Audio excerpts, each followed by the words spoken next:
Gimana, Pak? Gini, kalau ngomong jual beli jabatan, saya ngomongnya sambil nginjak Quran. Wani. 1.000 perak yang saya dapat dari pelantikan itu, saya benar dipertanggungjawabkan dunia akhirat. Bari ngomong, bari di Quran gimana kalau mau disumpah. Siap. Gitu aja. Assalamualaikum warahmatullahi wabarakatuh. Waalaikumsalam warahmatullahi wabarakatuh. Alhamdulillahirabbil alamin. Asyhadu an la ilaha illallah wa asyhadu anna Muhammadan abduhu wa rasuluh. Allahumma sholli ala Muhammad wa ala ali Muhammad. Dibacain berita, kita jumpa lagi bersama Bung Kameramen. Bung Kameramen dipersilahkan. Siap, Bung Alfian. Kabar tidak mengenakan lagi, Bung Alfian. Ini kali ini datang dari radardepok.com. Judulnya, Bung Alfian, PLT Bupati Bogor Iwan Setiawan dikecam karena akan injek Al-Quran. Jadi kalau di sini ada foto kayak koran gitu atau majalah, Iwan .. Saya siap injak Al-Quran. Sedikit saya bacakan beritanya, Bung Alfian. Kabupaten Bogor saat ini sedang gempar di media sosial. Itu setelah PLT Bupati Bogor Iwan Setiawan kedapatan ngomong akan injak Al-Quran jika dirinya menerima uang dari hasil jual beli jabatan.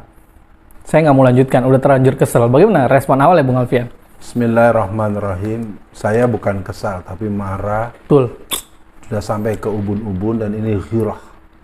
Kecemburuan saya sampai di ubun-ubun persis seperti yang disampaikan oleh Bapak Yusuf Martak. Yusuf Martak telah berikrar untuk bisa dipertemukan dengan saudara Iwan dan dia berkata kepada Anda, wahai PLT yang arogan, apabila Anda memang jantan akan melaksanakan ucapan Anda, tolong informasikan pada saya akan berada di samping Anda. Sebelum kaki Anda menginjakkan di atas kitab suci Al-Quran, nyawa Anda atau nyawa saya yang akan melayang.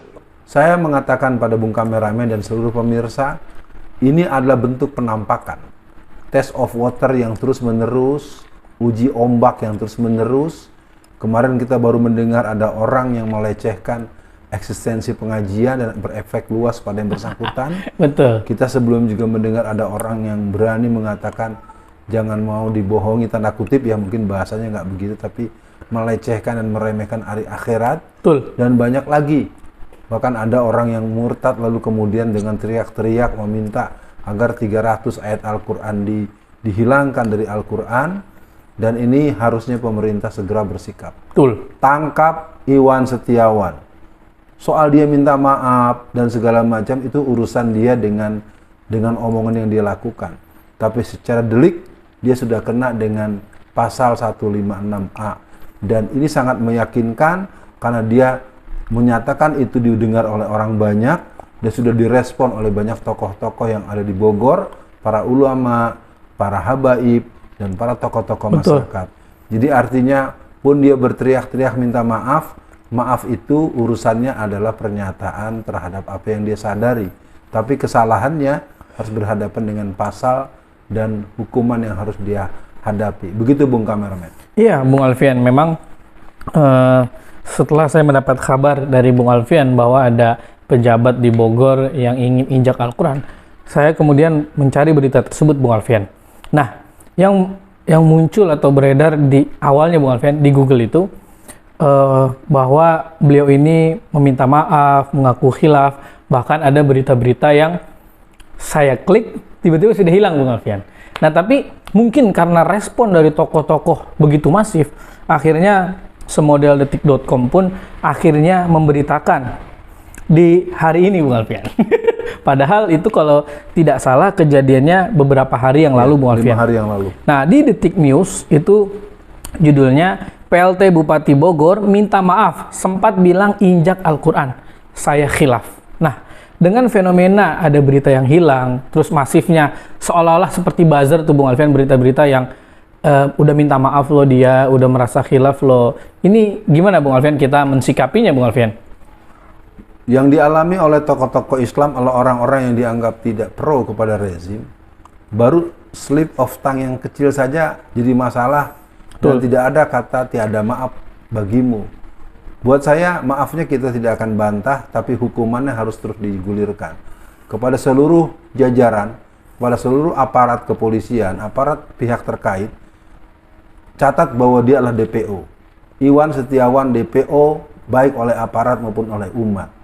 Jadi Iwan akan berhadapan dengan orang-orang yang semodal dengan Yusuf Martak dimanapun dia akan berhadapan hidup atau mati. Ingat saudara Iwan, itu pernyataan Yusuf Martak. Dan pernyataan maaf itu merupakan pembuktian bahwa dia pernah melakukan kata-kata itu. Nah itu menjadi penting Bung Kameramen, bahwa ini saatnya kita menegaskan kepada seluruh orang yang terus-menerus mencoba memancing-mancing umat Islam, isyhadu bi anal muslimun. Jangan pernah membangunkan para mujahid-mujahid yang berjiwa tauhid, karena mereka pertama akan lebih baik mati berkalang tanah daripada hidup bercermin bangkai. Betul. Yang kedua, ini didukung, dibela oleh undang-undang kita. Undang-Undang Dasar tahun 1945 pasal 29 ayat 1 menyatakan bahwa negara berdasar ketuhanan yang Maha Esa. Ayat 2, tiap-tiap warga negara berhak untuk menjalankan agamanya masing-masing. Nah, dalam setiap agama mesti ada kitab suci. Nah, ketika kitab sucinya dihina, maka agama lain pun akan marah dan dia akan mempersoalkan. Karena ini urusannya sudah berulang dengan orang-orang lain dengan motif yang tidak jauh berbeda. Betul. Maka Iwan Setiawan pilihannya adalah satu, dia dicopot sebagai PLT, Betul. harus berhenti detik ini juga. Kedua, dia diminta oleh Habaib dari Bogor untuk bertanggung jawab menyatakan apa yang dilakukan 1 kali 24 jam. 2 Atau kali 2 kali 24 jam, maaf. Yang ketiga, maka segera dilaporkan dan pihak kepolisian harus menahan dia, karena ini kasusnya biasanya orang pelaku ini ditahan.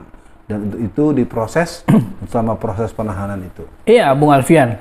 Setahu saya, Bung Alfian, penghinaan agama atau penistaan agama itu nggak perlu dilaporkan, Bung Alfian. Iya, betul. Langsung ditangkap sama polisi. Nah, itu makanya mudah-mudahan PLT ini bukan by request. Kalau Iwan Setiawan kebal hukum, berarti ada sesuatu dalam pengangkatan PLT di seluruh Indonesia nih, Bung Alfian. Iya, Nah, Bung Alfian, untuk akhir sesi ini ada 2 pertanyaan yang ingin saya tanyakan, Bung Alfian, tentang PLT, Bung Alfian. Seperti Heru Budi, itu juga menurut saya terlalu lebay ya, tiba-tiba selalu memojokkan Anies, menganggap prestasi Anies tuh tidak apa-apanya. Nah, ini apakah mungkin PLT di seluruh Indonesia ini memang sengaja ditaruh orang-orang yang tidak capable, orang yang tidak mampu, orang yang ya memang hanya balas budi aja gitu untuk orang daerah tersebut? Itu satu, Bung Alfian.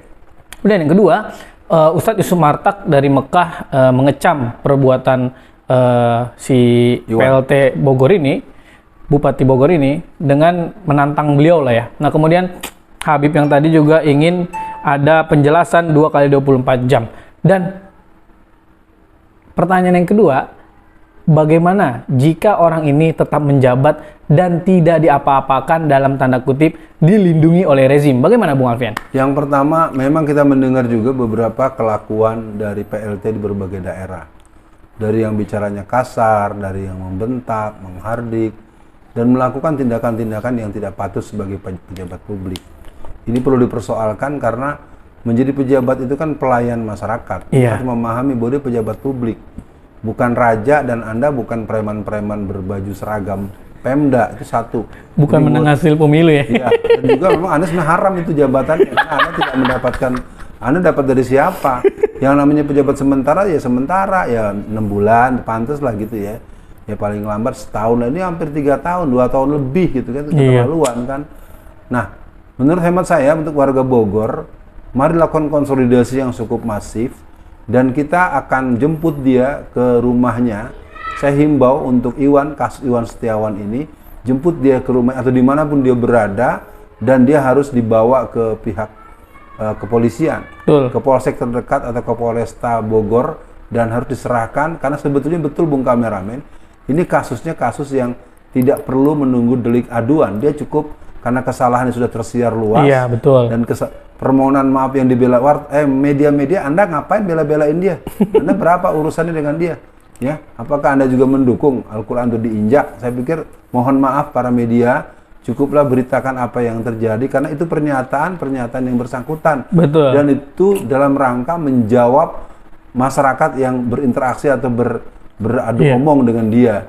Nah itu mungkin buat pemirsa, kita nyatakan siapapun yang terus-menerus begini, maka tunggu saatnya seluruh kekuatan umat Islam di negeri ini akan terbangun untuk menjaga keutuhan NKRI dan akan membasmi siapapun yang menegaskan komitmen dia kepada sikap ateisme, anti agama, sikap-sikap yang menunjukkan permusuhan kepada Islam. Maka saatnya para prajurit-prajurit Rasulullah, para mujahid-mujahid Islam, dan para patriot-patriot Pancasila yang sangat memahami sila pertama, ketuhanan yang Maha Esa, akan menghadapi Anda secara satria. Sekian dibacain berita kali ini. Assalamualaikum warahmatullahi wabarakatuh. Waalaikumsalam warahmatullahi wabarakatuh.